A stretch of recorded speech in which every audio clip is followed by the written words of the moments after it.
Tonight's topic is called Between Heaven and Earth. If this topic turns out to interest you, which it may not, and if it doesn't, as I heard the Dalai Lama say once after he gave a rather complex and long talk, he said, if anything that you have heard here you liked, please feel free to take it home with you. And anything you've heard here that you don't like, please feel free to leave it here. And I'd like to say the same thing about tonight's talk. And there are tapes on the back table from previous talks, and the ones that might be, if you're interested in this talk, or something about this talk strikes you, there's a tape back there called the Seventh Impulsion, and there's another one called Raghavan and Iyer. Those two tapes would both be relevant. They'd kind of augment this talk if you're interested in trying to fit some of it together. Okay. So Between Heaven and Earth is was a lecture given in 1980, which was transcribed into print. And it's basically, the theme of the lecture is basically spiritual.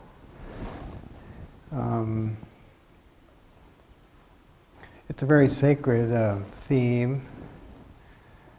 We have to kind of drop some of our categories temporarily, as they say in academic philosophy, setting aside our current presuppositions for purposes of discussion. So setting aside our current presuppositions for purposes of discussion, let it be known that human beings on this planet, according to the arcane traditions, the mystery traditions, have been on the planet for 18 million years. Not just in these forms, but with this kind of consciousness, self-conscious. This does not tally with contemporary Western views of how old mankind is, although current Western views are going further and further back almost every year. But they haven't gotten back to 18 million years yet, let alone in terms of human beings being that old, and with self-consciousness, although that's the arcane teaching. And prior to that, the earth existed, the forms of life on earth existed, and these forms that we find ourselves in existed, and these forms in which we find ourselves did evolve into what they are. But they evolved into what they are, that evolution into what they are today was accomplished 18 million years ago. So there's forms like ours walking around on the earth 18 million years ago, and they are mindless. We'll let the players go by. Hi. So we had these mindless forms, kind of like any other animal forms, basically operating on instinct.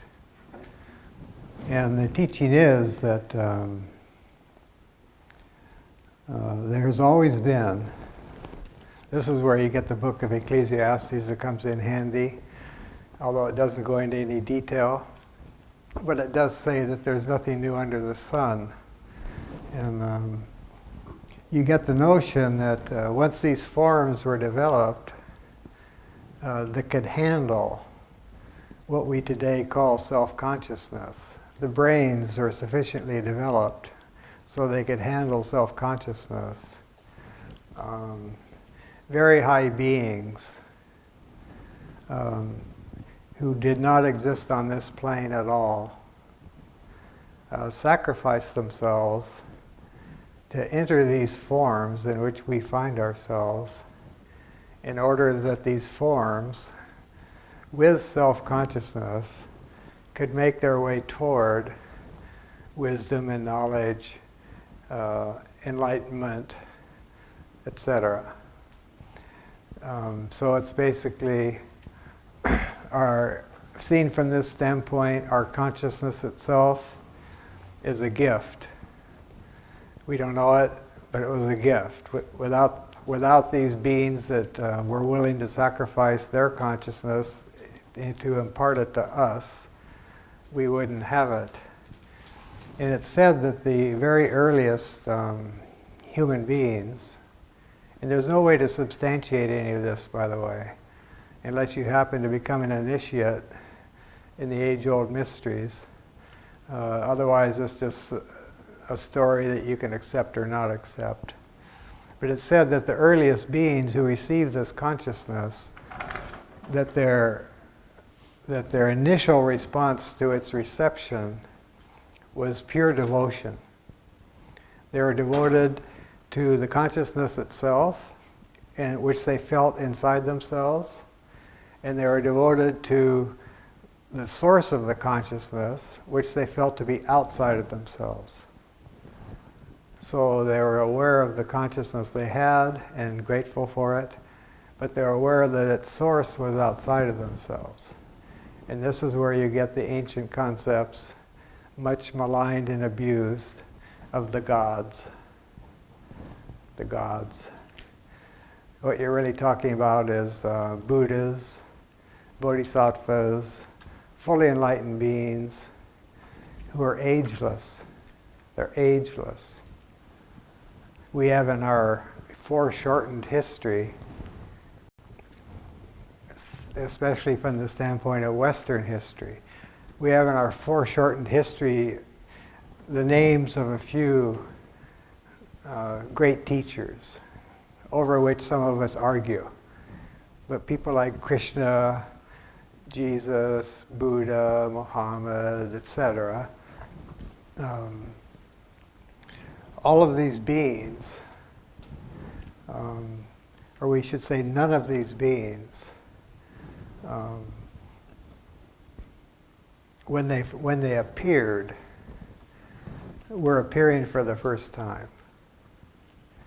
All of them are said to be part of a, for lack of a better image, they're all part of a tree with its roots upward and its branches downward.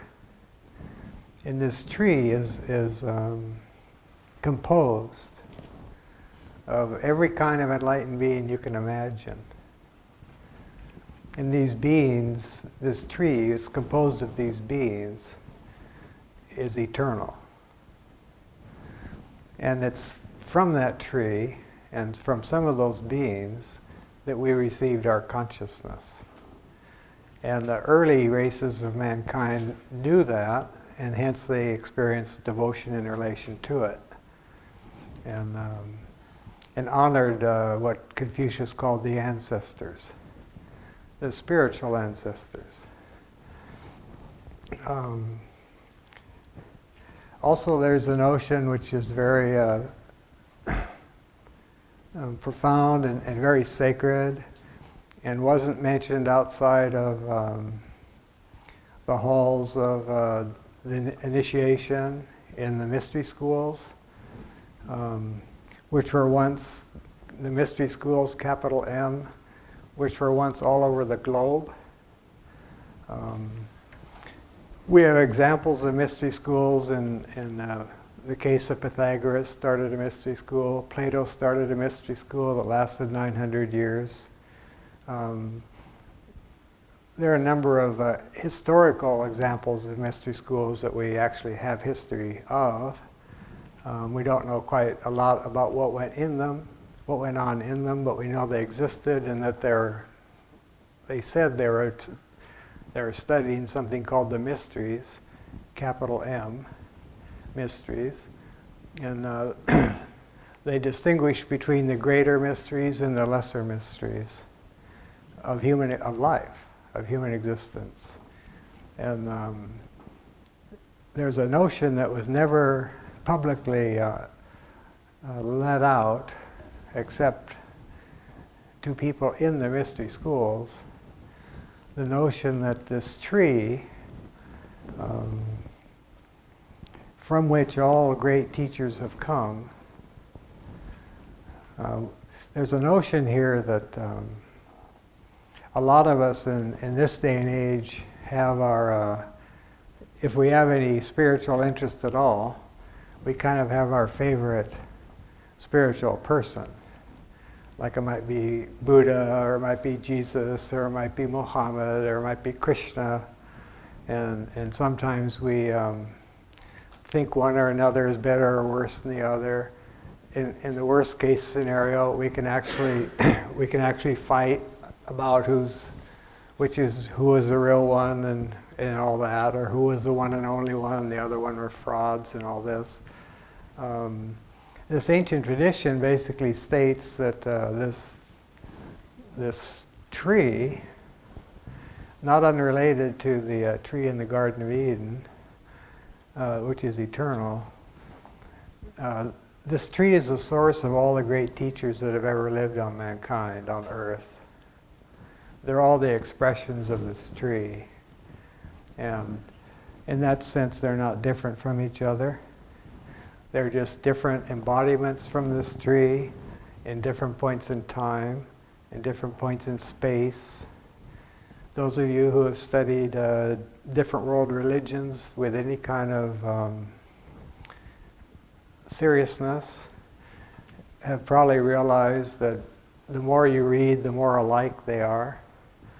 The scriptures, what they teach, the incredible similarities.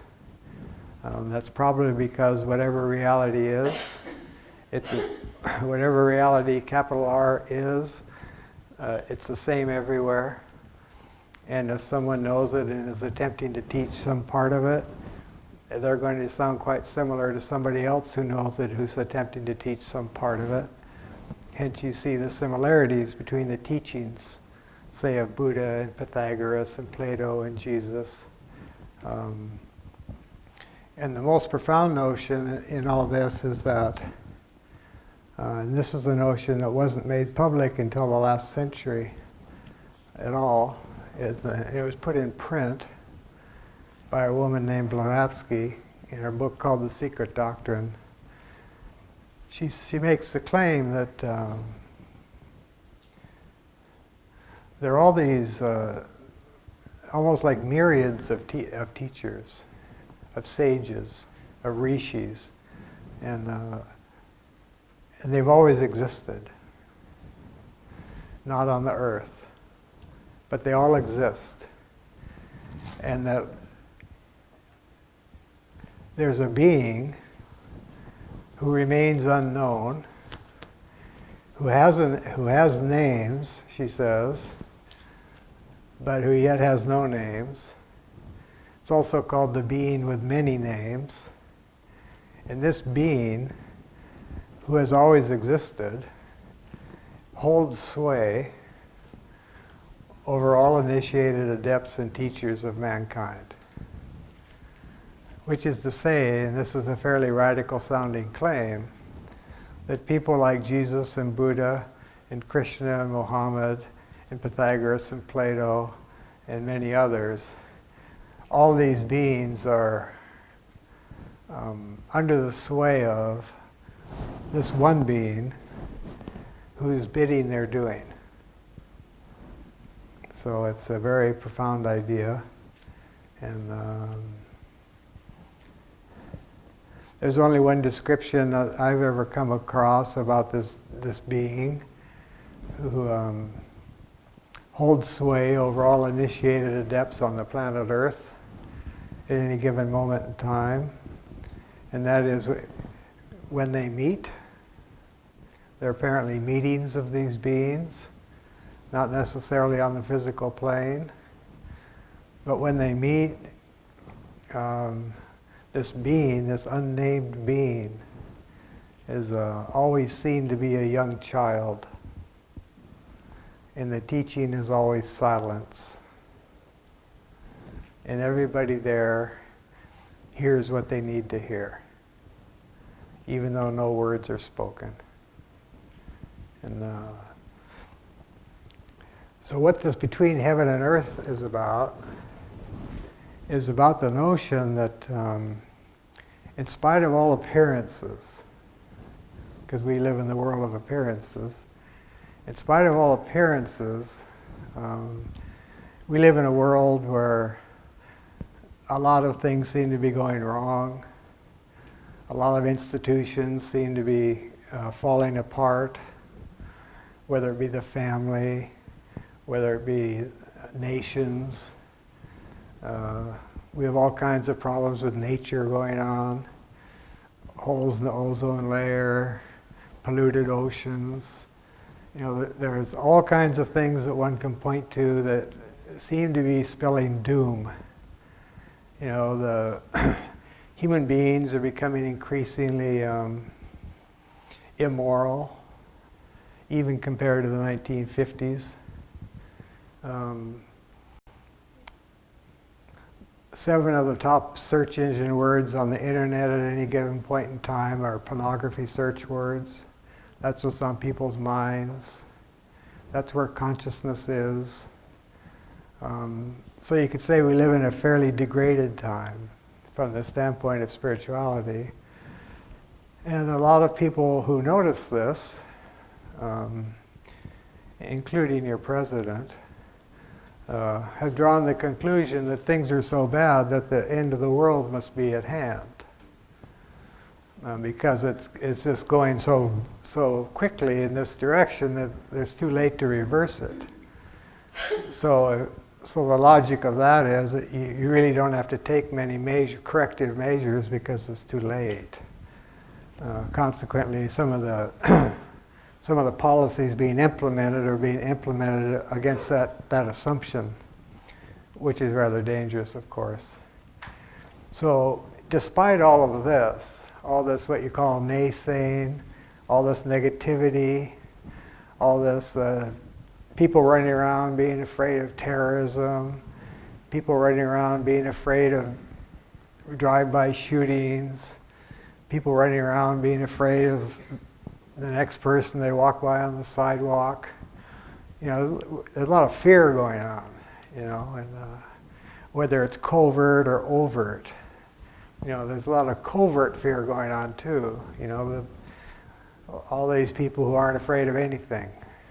You know, we're producing a lot of those people too. You know, and of course they're the most afraid of anybody. And so it doesn't look like we live in a world that's got a lot of spiritual promise, even though we have something called the New Age movement, so-called, which is playing around like in kindergarten with, at best, what the ancients called the lower mysteries. Psychic powers, psychic phenomena, astral projection, past life regression, telekinesis, moving things without touching them, all of which are possible. All this stuff's possible. It's all got to do with the lesser mysteries, and none of it has anything to do with spirituality. None of it. So there's a certain amount of that going on. It's usually called the New Age. There's all kinds of healings. You can open up these magazines. I opened up one today at my significant other's house and picked it up somewhere. It's kind of thick. And it's just got pages and pages of people who heal everything that's wrong with you and take you out of their planes. And, you know, it's all right there, you know. And of course, it's all fee-based. It's all fee-based. None of it's free, you know. And in that sense, if we were ancient Egyptians, we'd know that we could walk away, because if we were ancient Egyptians, we would be raised to know that spirituality is free. So we'd be taught that as little children. So if anyone comes along and says to us, "Oh, we can make you more spiritual, just come to us," then the charge is so much, we would know just to walk away, because the real thing is free, always has been. always will be. So all this New Age stuff is there's nothing new about it, number one. All these things have been known forever. And all that's new about it is that it's a lot of people making money on it. And a lot of people being disappointed by it, unfortunately, who think they're going to get healed and aren't, and things like this. So it looks like kind of a bleak time spiritually. There's a lot of room for doubt, a lot of room for negativity, cynicism, what the hell, it's all going to hell anyway. Earth's got too many people on it, there's not enough food, on and on and on. And what this Between Heaven and Earth article points out is that these beings that have taught humanity the spiritual values that it does have, whichever one if you like any of them over the others, fine. If you're a Buddhist, fine. If you're a Hindu, fine. If you're a Christian, fine. If you're Jewish, fine. All those scriptures have the answers in them. The idea here is that all these beings that people think started these religions, none of whom started a religion at all. They just lived a life, taught some things, and left. And left some teachings behind. If you think of this tree we were talking about earlier, and you think about the simple fact that you can read about these near-death experiences people have today, where they actually, quote-unquote, cross over and then come back and tell about it. I mean, there are books on this now. There's accounts of people who have died and somehow got brought back, and all the accounts have one thing in common, and that is that when they died, they didn't die. Consciousness didn't stop. All that stopped was the body. Consciousness continued on, it just wasn't on the physical plane anymore. And this is just something you can read in people like Kubler-Ross, who've done studies on it. So we know in kind of a minimal way that consciousness may not end when the body does. Now, if you're talking about a being like Krishna, or a being like Jesus, or a being like Buddha, who's walking around in a human form, and that human form at some point in time dies, the being who is in that form doesn't die at all, in any sense of the word. Just that form is gone now. So those beings who have lived, of whom we have a record, many have lived of whom we have no records, or very relatively unknown records, like Apollonius of Tyana, for example. When these beings die, they don't die. They're still part of that eternal tree.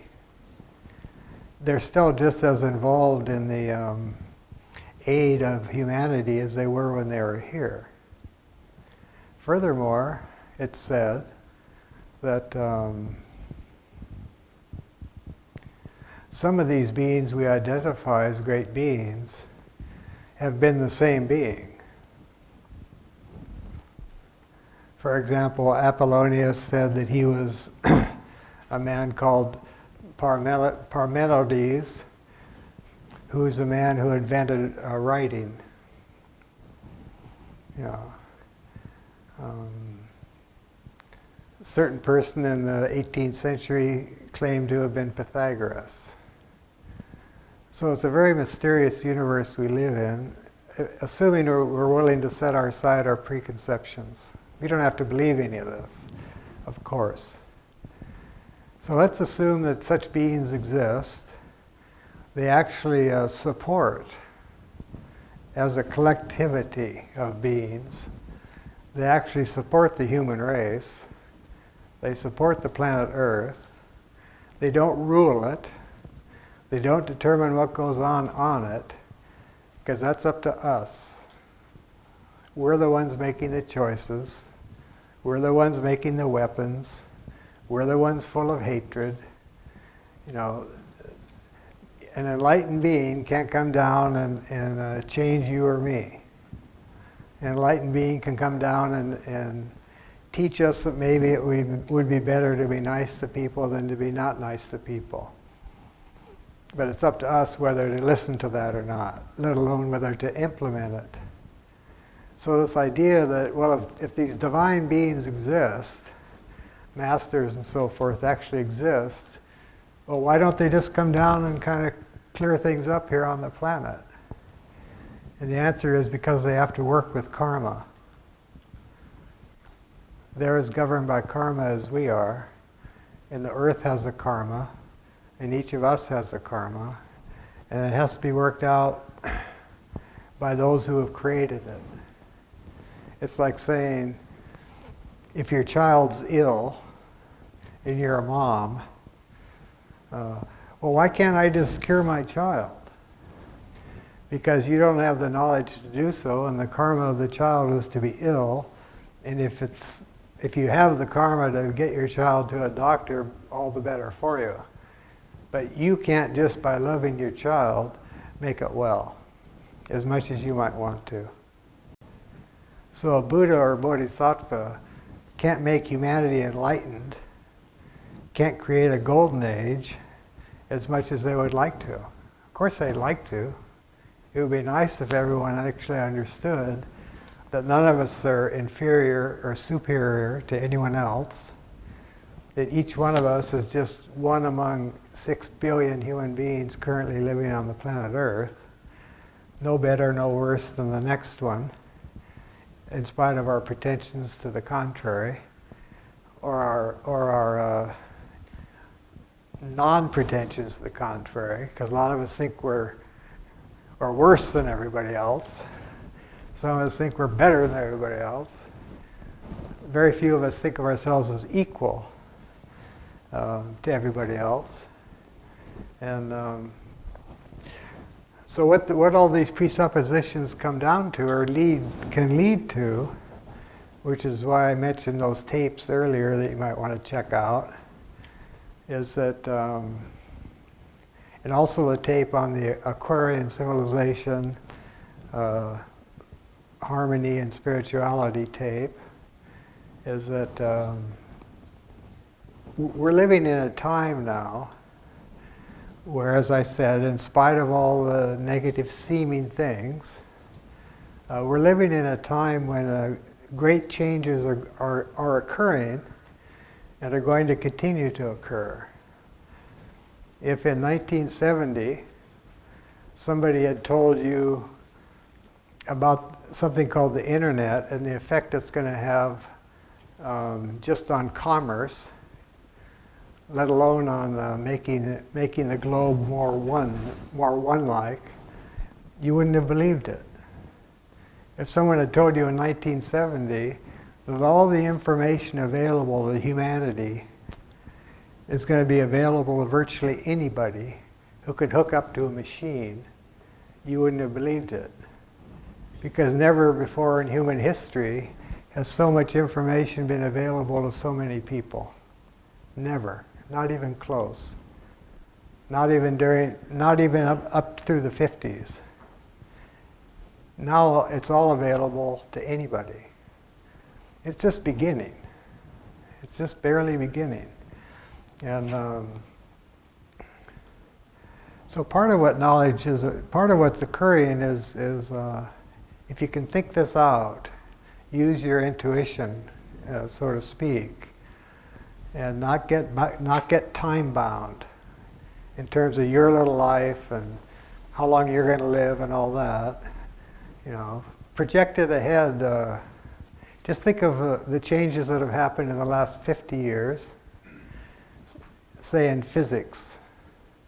Because 100 years ago, the leading physicists in England said to young people wanting to go into physics, said, don't go into physics. It's a finished science. We've discovered everything there is to discover. Study something else. That's in writing, 100 years ago. 10 years later, Einstein came on the scene. Yeah. So in the last 100 years, the world's radically changed. Our understanding of nature, our understanding of energy, our understanding of human beings is slowly catching up to itself. Availability of information, we do have an information explosion. Thanks to people like Bill Gates, that a lot of people like to hate because he has too much money. Thanks to people like Bill Gates, there's a computer in every single school in the United States, put there by him for nothing, trained to be used by him for nothing. So any young person in the United States has access to all the information on the planet if they want it. That's a first in human history. And they showed some of this on TV once. Some little one-room school in Texas, and there's their computer, and there's these little kids, and they've been taught how to use it, and they're looking up what you can find in the New York Public Library or in the Library of Congress. So if you kind of project this ahead, it's going to be a world where it's going to be difficult to hide things from people. It's going to be hard to hide things.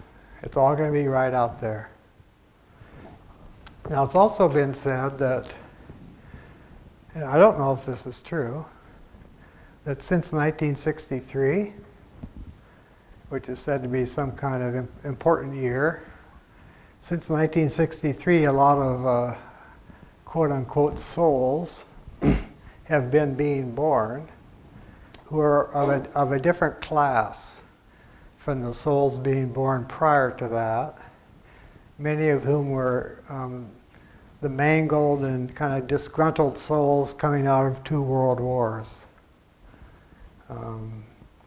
Since 1963, there have apparently been souls coming in who at a young age will be interested in seeking knowledge and seeking wisdom. People who with a very little encouragement will want to see what they can do to help humanity. And there'll be beings who quickly see through, maybe by the age of 20, who quickly see through what their culture is telling them life's about. And they'll want to know what's more. What's really going on here? And they'll be acutely aware of human suffering on a vast scale. They won't be able to turn their minds off to hundreds of thousands of starving people all over the planet like we can. It'll bother them too much. They'll want to do something about it. And they might even decide that there are beings on the planet that they can attempt to serve, from whom they can get inspiration about how to do things about some of these things. And try to move themselves in the direction, rather than of getting, which is a direction most of us have been conditioned to move in. What's in it for us? What can I get out of this thing? Moving in the direction of wanting to serve. Serve what? Humanity. How can I help? How can I help? And if a person were to undertake that kind of question with any seriousness, especially say at the age of 14, 15, 20, which is not impossible. It could happen at any age, though. It could happen at 80. But if a person says, well, how can I help? One of the things that they'll encounter, let's say they come across some ideas that they like in any spiritual text, whatever they're drawn to, they come across some idea they like. How could I embody this? How could I actually live this way and hence make at least my little part of the world a better place, they could start experimenting with that. And what they'll discover is that there'll be a lot of elements within themselves that resist that experiment, that do not want to cooperate, that do not want to be of service. There'll be tendencies, if a person looks at oneself with incredible detachment, with incredible, almost mathematical precision. If you could look back over a year, if you could look back over a day, but with a kind of a mathematical objectivity, you could probably find a lot of points where you could have done better. You could probably find a lot of points where certain tendencies you have overpowered your better intentions. And in that sense, that's not bad. That's actually called self-study. And once one can start spotting those things, one's vulnerabilities, what am I vulnerable to? You know, if I have a good intention, and it doesn't happen, what's gotten in the way? And if one can be real objective about that, not judgmental in the least, just almost looking at it as though it's somebody else. If one can get real objective about that, one can, in a sense, take one's mind so it's on a level above those vulnerabilities. And if one learns to concentrate that mind, which takes practice over time, you can't do it just by going through the daily round, day after day after day. A person would actually have to take some time to learn to slow the mind down, to concentrate the mind, so it can look at these things objectively. And there's a way to look at them so clearly that they can be, so to speak, burned out. These vulnerabilities, these tendencies, these tropisms in our nature, they can be burned out slowly. Or before burned out, they can be attenuated. To put it kind of crudely, if I have this particular tendency and I know I have it, I can see it, I've got the guts to see it, I'm not rationalizing it, I'm not pretending it's not there, I'm not pretending I've gotten over it because it hasn't come up for a week. You know I've got this tendency. Well, one way to attenuate it is when it comes up, not to act on it. I don't have to act on it. It's still there, but I don't have to act on it. And every time I don't act on it, it's going to get a little weaker. And if I don't act on it for long enough, it's going to go away. Because, as one teacher taught, these tendencies that are inimical to our progress, they only come where they're welcome. They only come where they're welcome. So if when they come we don't welcome them, they'll go away, but they'll come again. But if they are not welcomed again, if they are continually not welcomed, they eventually will not come anymore, because they only come where they receive a welcome. So they'll go somewhere else, where they are welcome. Yeah. Now this is actually talking beyond the level of what most psychology understands, although it's getting there, but barely. But if one can engage in this kind of exercise, attenuating, what we're actually talking about is attenuating the sense of personal self. Because what's in our way of being helpful to other human beings, and what's in our way of being helpful to ourselves, is a sense of ourself that is separate from other selves, and that lives in a world in which which lives in a world which is seen as a place which has things that we want in it.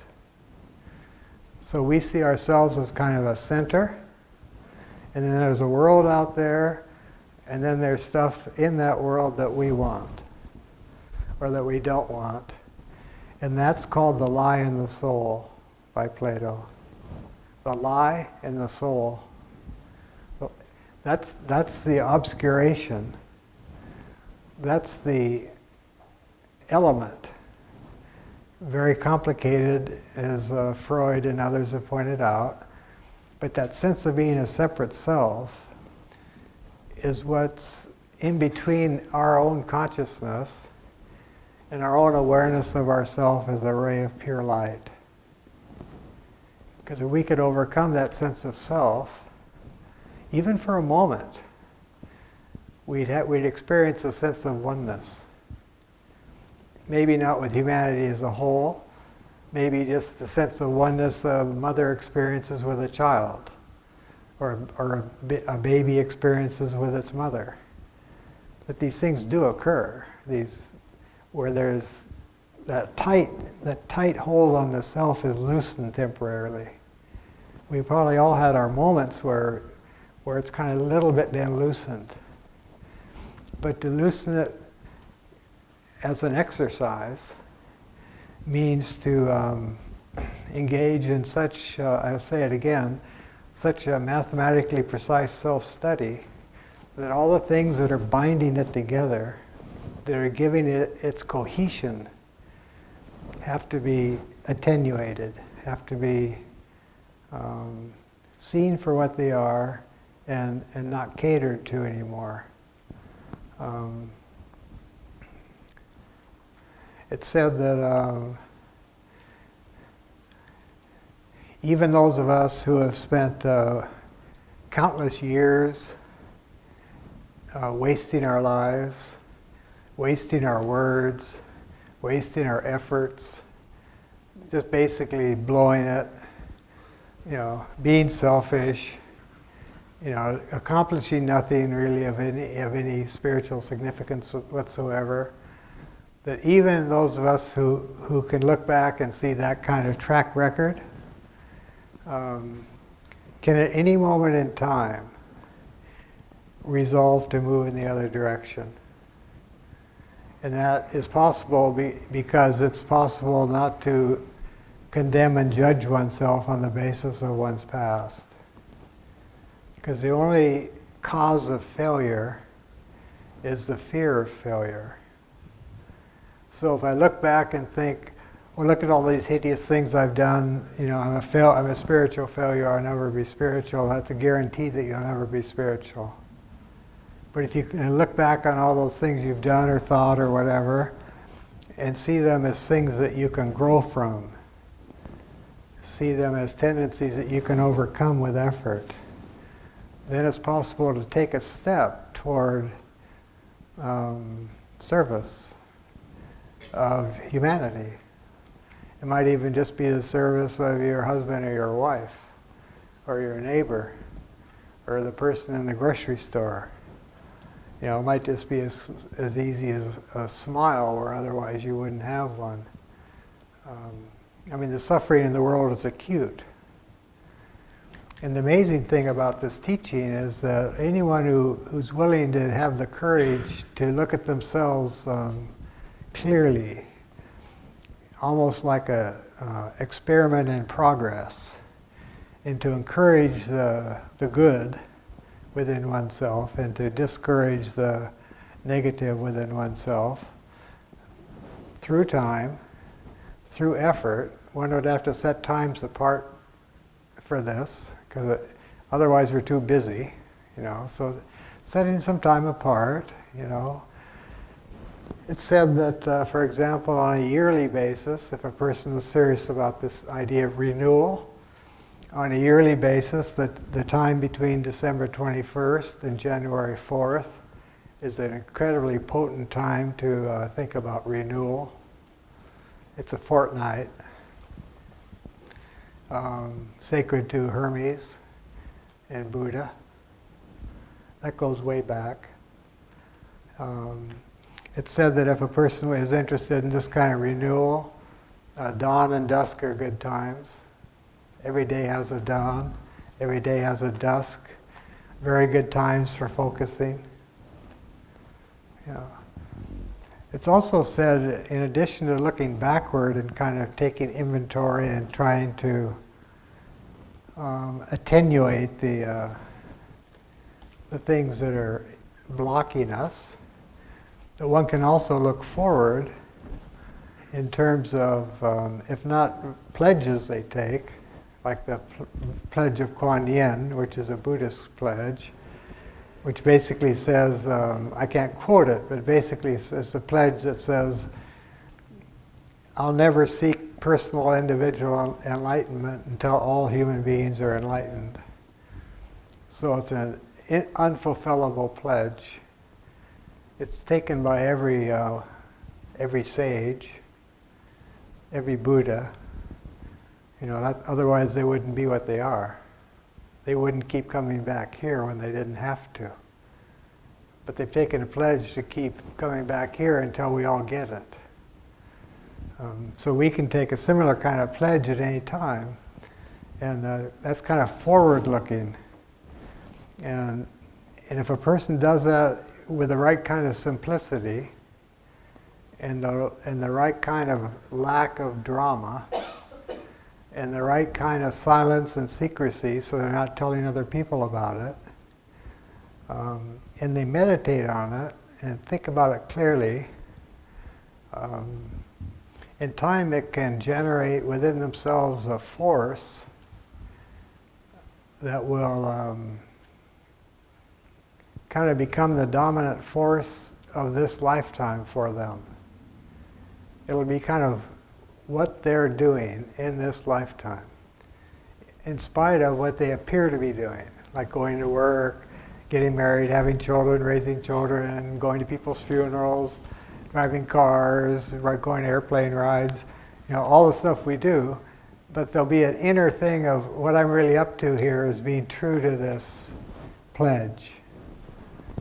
I'm trying to learn how to become more helpful and less harmful, which means as we said on that lecture on Aquarian civilization, etc., it said that in the Aquarian age, the sign of the mature human being will be mastery over the power of speech.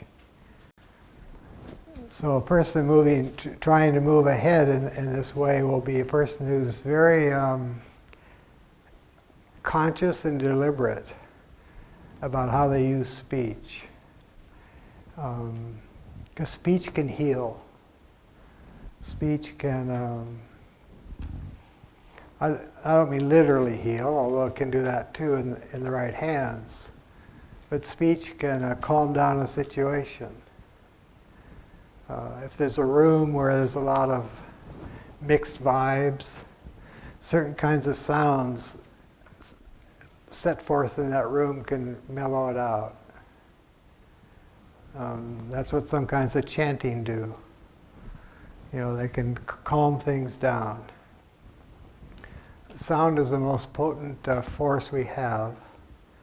And I think I'm going to read you a statement here, and then take up questions or comments. This is a little bit long, and it's a statement that was written down for the first time on paper in the last century. Even though it could have been written down millions of years ago, but it was always passed from mouth to ear, and it was only conveyed to people who had satisfied certain prerequisites in the mystery schools. So here's this quotation. Everywhere the word being is used here, it's all caps. The being just referred to, which has to remain nameless, is the tree from which, in subsequent ages, all the great historically known sages and hierophants have branched off. As objective man, he is a mysterious, to the profane, the ever invisible, yet ever present personage about whom legends are rife in the East, especially among the occultists and the students of the sacred science. It is he who changes form, yet remains ever the same, and it is he again who holds spiritual sway over the initiated adepts throughout the whole world. He is, as said, the nameless one, who has so many names, and yet whose names and whose very nature are unknown. He is the initiator, called the Great Sacrifice.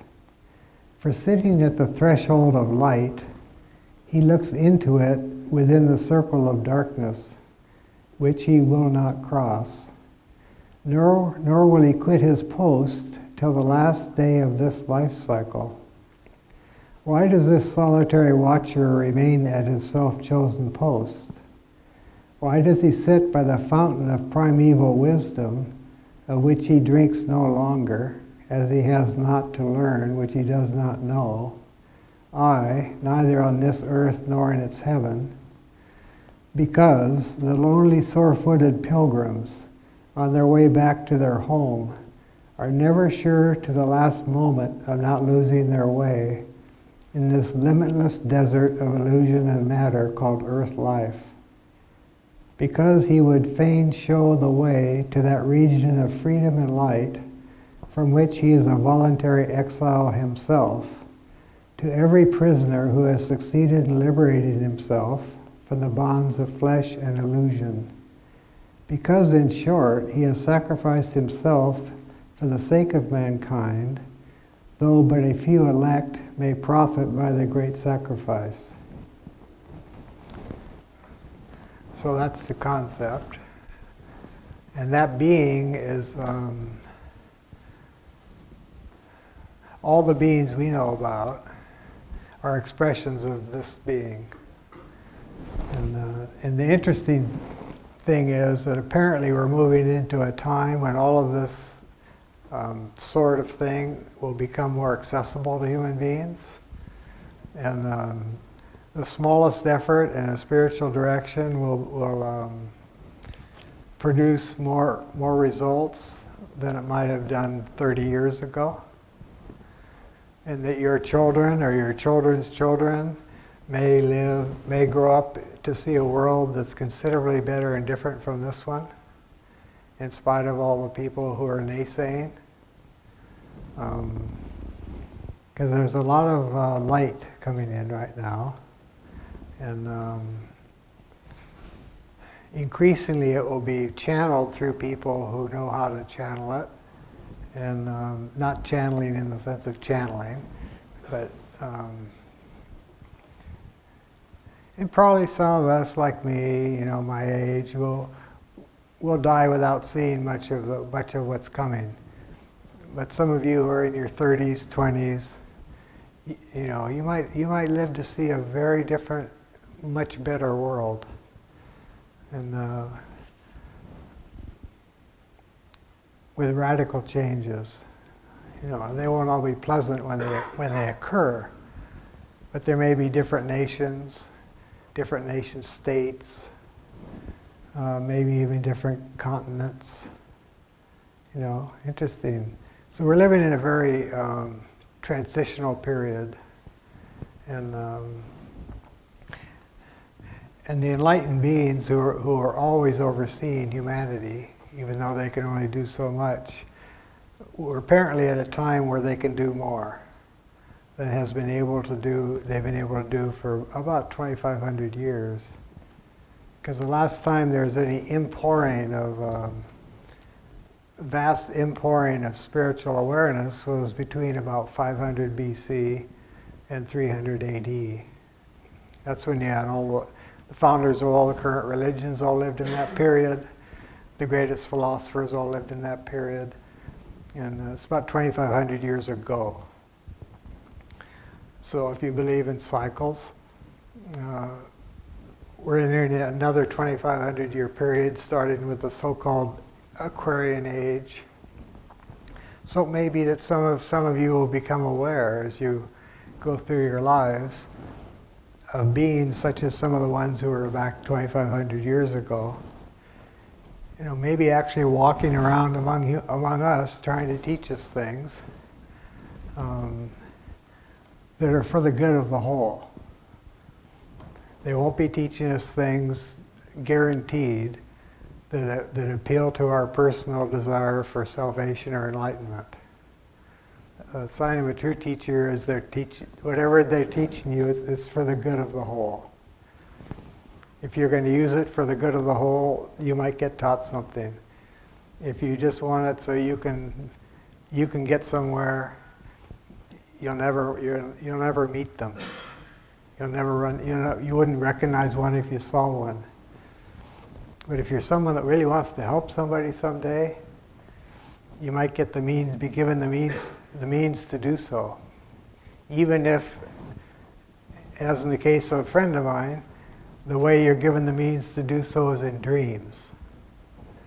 Because these beings they don't even exist, a lot of them on this plane, but they can influence us in all sorts of ways.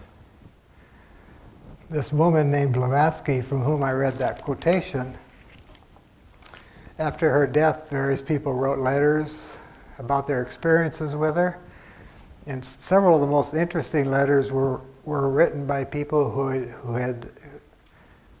for whom she had been their teacher, and they'd never met her, and they didn't even live on the same continent as she did, but she'd been their teacher in their dreams, consistently.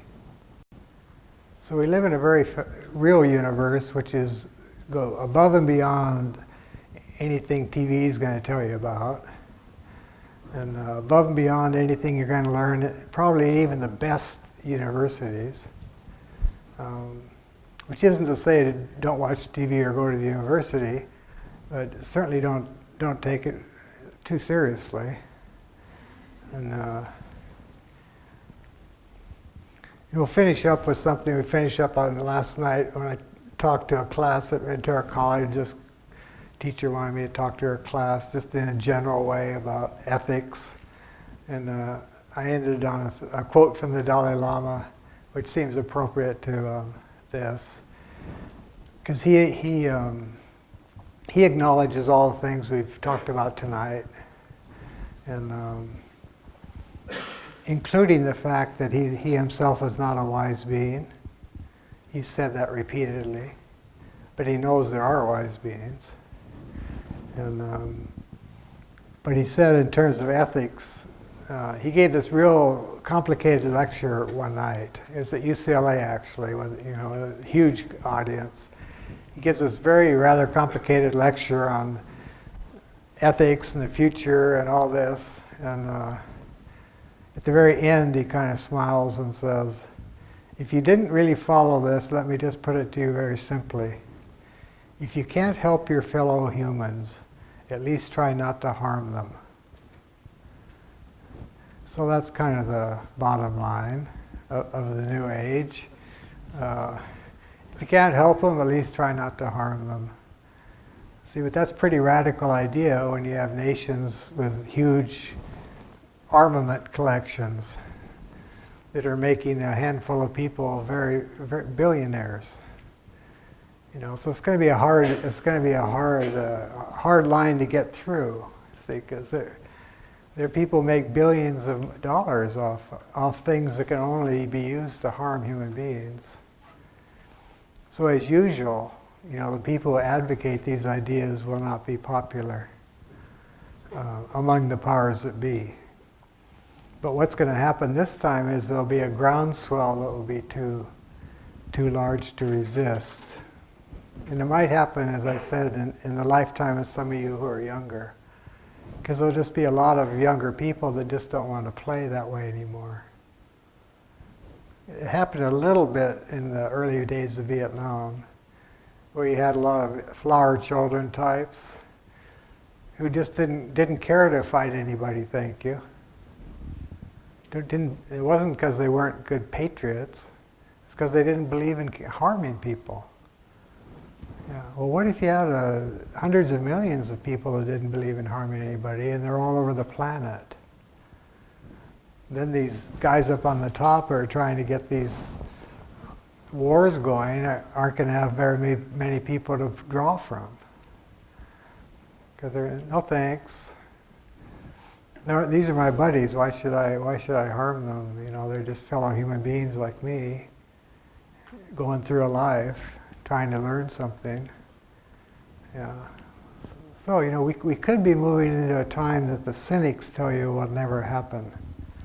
Because they'll point at past history and say that, therefore, it's always going to be this way.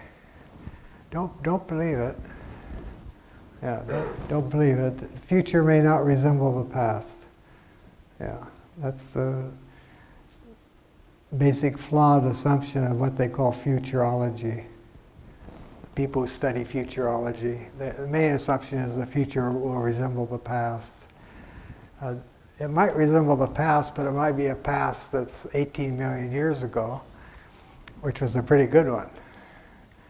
They say the last golden age on Earth was 10 million years ago with Rama. You know, Rama and Sita, all those little stories. You can get comic books about Rama and Sita. Little Indian children grew up on comic books about stories about Rama and Sita. Well, that was allegedly the last golden age on Earth. But we may be heading into a better age. So we'll see. So that's about it from here. Does anybody have any questions or thoughts or comments they'd like to bring up? Next time will be a little less intense. We'll be talking about Bodhidharma, a person. One of these people, by the way. Yeah. Thoughts, comments, questions? Zero. Or so many before you start. Yeah.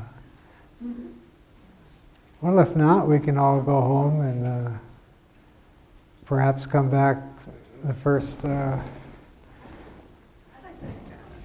Okay.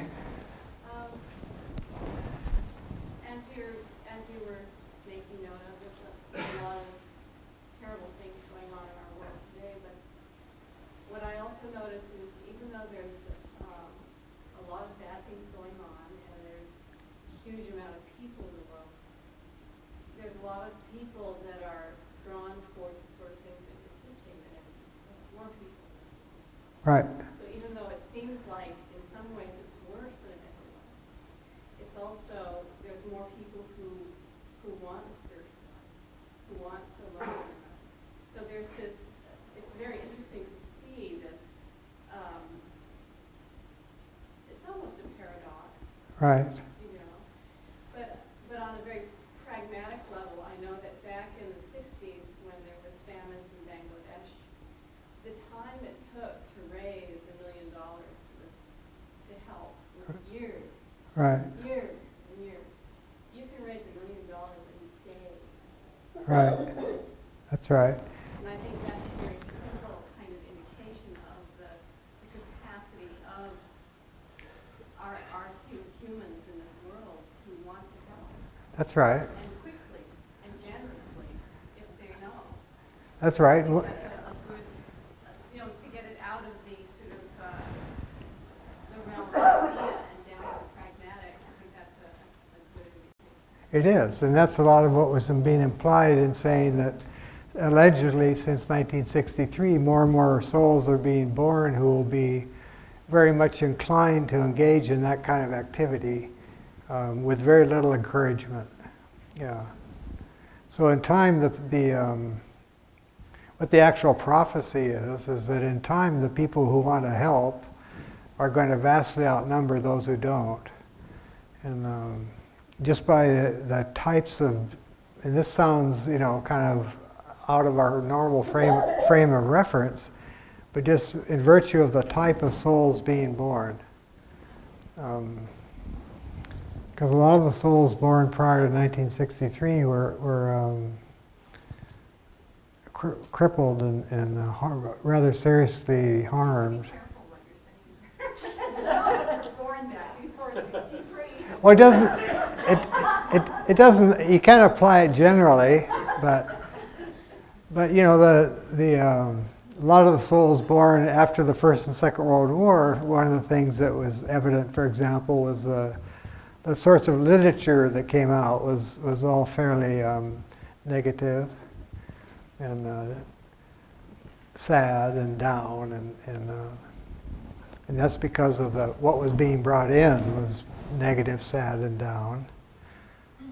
This gets into very, arcane matters like the manner of death and the manner of rebirth, and how long between death and rebirth, and things like this. But one of the ancient teachings is that a violent death produces an almost immediate rebirth. So if you're getting hundreds of thousands of people dying violent deaths, you're going to get hundreds of thousands of those same people being reborn almost immediately, bringing in with them some of the horror of what they left with. And that gets pretty, that's the kind of things I study in the mysteries. Because we don't know who anybody is, and we don't even know if we're boys or girls. We're walking around in a boy body or a girl body, but half of us might be girls inside, boys on the outside, or boys on the inside and girls on the outside. We don't know. It's a very complicated enterprise we're all engaged in here. And so any other comments or questions? Yeah. Chomsky kind of brings a similar point as what she was just talking about, the political context. Mm-hmm. It's like in the early 60s when he used to give talks, for instance, on the Vietnam War and the political structure of foreign policy. You couldn't even get 5 people together. But now, you can get 1 million people in Hyde Park, but even though the news really won't report it very much, it's dismiss it off as being a bunch of wackos who Right. are against the war. That's progress. It is progress. A lot of people they dismiss them off and saying, well, it's not progress, it's just a bunch of wackos. Yeah, that's right. Great number. Great number. Yeah, during our invasion of Iraq, what we didn't see on our controlled news was the hundreds of thousands of people protesting all over the planet. All over the planet. And it was on alternate news stations, but you could really only get it by going on the internet. Because our news is controlled highly. And, but see, that's where the internet's going to play a role, because they can control the news all they want, but people increasingly are going to know that they can go on the internet and find out what's actually going on. Yeah. Hmm? One big brother be watching us on the internet. In China, you go on the internet and you go somewhere and you get a message, don't stop this right now, and the police come in the door. That's China. Yeah, I know, but I'm just saying, won't the internet be interfered with? Well, they're already trying. I mentioned that last time we met. That you can go in a search engine and you can type in Internet 2, and you get a whole bunch of hits, and it's got to do with these major universities, Harvard, Stanford, who are coming up with another internet, an alternative internet, which will be considerably less broad than the one we currently have access to. So in that sense, there are forces in this country that want to create an internet here, somewhat like has been created by the Chinese in China. But whether that flies or not will be up to the netizens, as they're called. Because there are probably enough people, out who can manipulate all that stuff, who will be able to blast holes in whatever they do create, if they do create it. But it kind of shocked me to realize that the government's actually paying these universities to come up with an alternative internet. It's kind of like AOL on a bigger scale.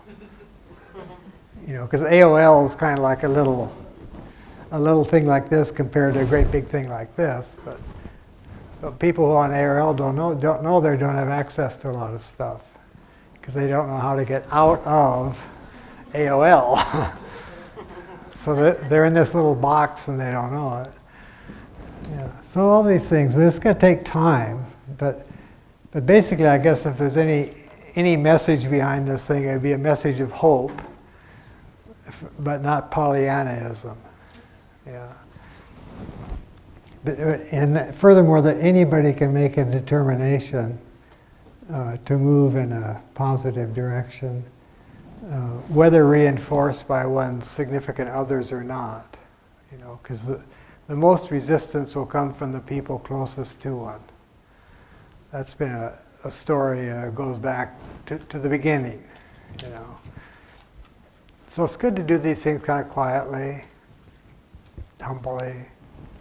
Yeah. Anything else? Yeah.